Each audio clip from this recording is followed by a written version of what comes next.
Good morning, everybody. Here we are again with the Little Prince. Now we're on chapter 16, when the Little Prince has arrived on Earth. So then the seventh planet was the Earth. The Earth is not just an ordinary planet. One can count there 111 kings, not forgetting, to be sure, the Negro kings among them, 7,000 geographers, 900,000 businessmen, 7,500,000 tipplers, 311 million conceited men, that is to say, about 2 billion grown-ups. To give you an idea of the size of the Earth, I will tell you that before the invention of electricity, it was necessary to maintain, over the whole 6 continents, a veritable army of 462,511 lamplighters of the street lamps. Seen from a slight distance, that would make a splendid spectacle. The movements of this army would be regulated like those of the ballet in the opera. First would come the turn of the lamplighters of New Zealand and Australia. Having set their lamps alight, these would go off to sleep. Next, the lamplighters of China and Siberia would enter for their steps in the dance, and then they too would be waved back into the wings. After that would come the turn of the lamplighters of Russia and the Indies, then those of Africa and Europe, then those of South America, then those of North America, and never would they make a mistake in the order of their entry upon the stage. It would be magnificent.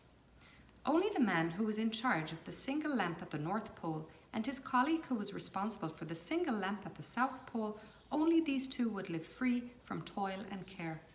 They would be busy twice a year. Chapter 17. When one wishes to play the wit, he sometimes wanders a little from the truth. I have not been altogether honest in what I have told you about the lamplighters, and I realize that I run the risk of giving a false idea of our planet to those who do not know it. Men occupy a very small place upon the Earth. If the 2 billion inhabitants who people its surface were all to stand upright and somewhat crowded together, as they do for some big public assembly, they could easily be put into one public square 20 miles along 20 miles wide. All humanity could be piled up on a small Pacific inlet. The grown-ups, to be sure, will not believe you when you tell them that. They imagine that they fill a great deal of space. They fancy themselves as important as the baobabs.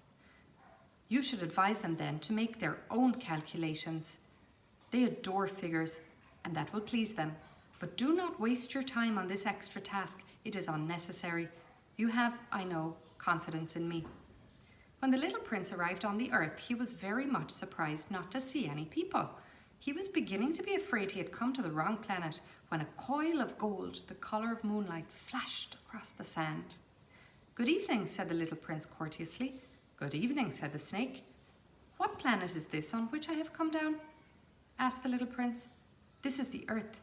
This is Africa," the snake answered. "Ah, then there are no people on the Earth." "This is the desert. There are no people in the desert. The Earth is large," said the snake. The little prince sat down on a stone and raised his eyes towards the sky. "I wonder," he said, "whether the stars are alight in heaven so that one day each one of us may find his own again. Look at my planet. It is right there above us, but how far away it is."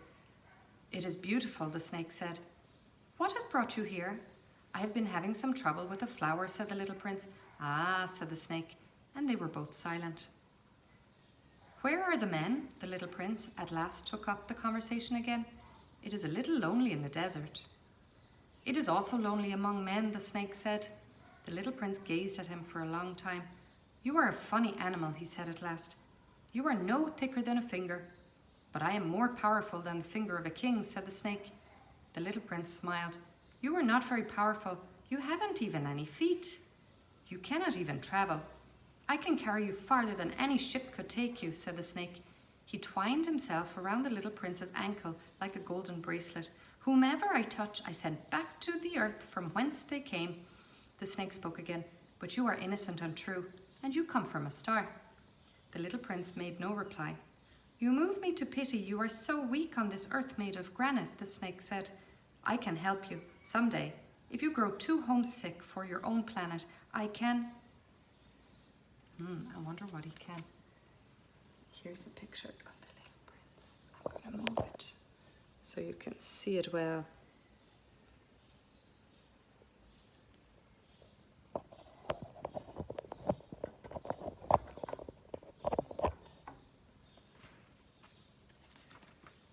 "Oh, I understand you very well," said the little prince. "But why do you always speak in riddles?" "I solve them all," said the snake, and they were both silent.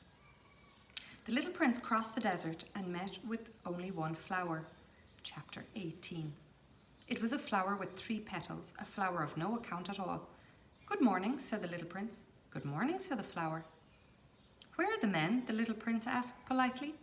The flower had once seen a caravan passing. "Men?" she echoed. "I think there are 6 or 7 of them in existence. I saw them several years ago. But one never knows where to find them. The wind blows them away.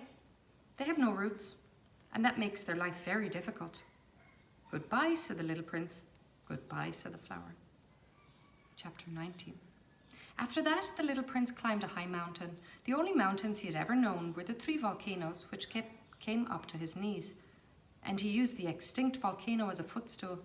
"From a mountain as high as this one," he said to himself, "I shall be able to see the whole planet at one glance and all the people." But he saw nothing save peaks of rock that were sharpened like needles. "Good morning," he said courteously. "Good morning, good morning, good morning," answered the echo. "Who are you?" said the little prince. "Who are you? Who are you? Who are you?" answered the echo. "Be my friends, I am all alone," he said. "I'm all alone, all alone, all alone," answered the echo. What a queer planet, he thought. It is altogether dry, altogether pointed, and altogether harsh and forbidding.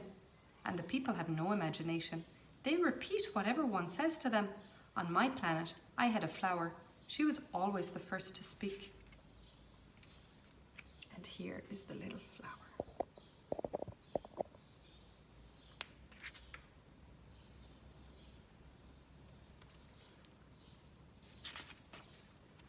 Chapter 20. But it happened that after walking for a long time through sand and rocks and snow, the little prince at last came upon a road. And all roads led to the abodes of men. "Good morning," he said. He was standing before a garden all abloom with roses. "Good morning," said the roses. The little prince gazed at them. They all looked like his flower.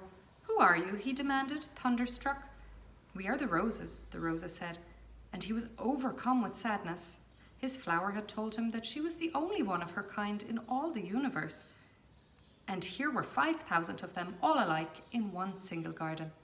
She would be very much annoyed, he said to himself, if she could see that. She would cough most dreadfully, and she would pretend that she was dying to avoid being laughed at. And I should be obliged to pretend that I was nursing her back to life, for if I did not do that, to humble myself also, she would really allow herself to die. Then he went on with his reflections. I thought I was rich with a flower that was unique in all the world, and all I had was a common rose. A common rose and 3 volcanoes that came up to my knees, and one of them, perhaps, extinct forever. That doesn't make me a great prince. And he lay down in the grass and cried. First I will show you the picture of the little prince on top of the mountain, if we can see it like this.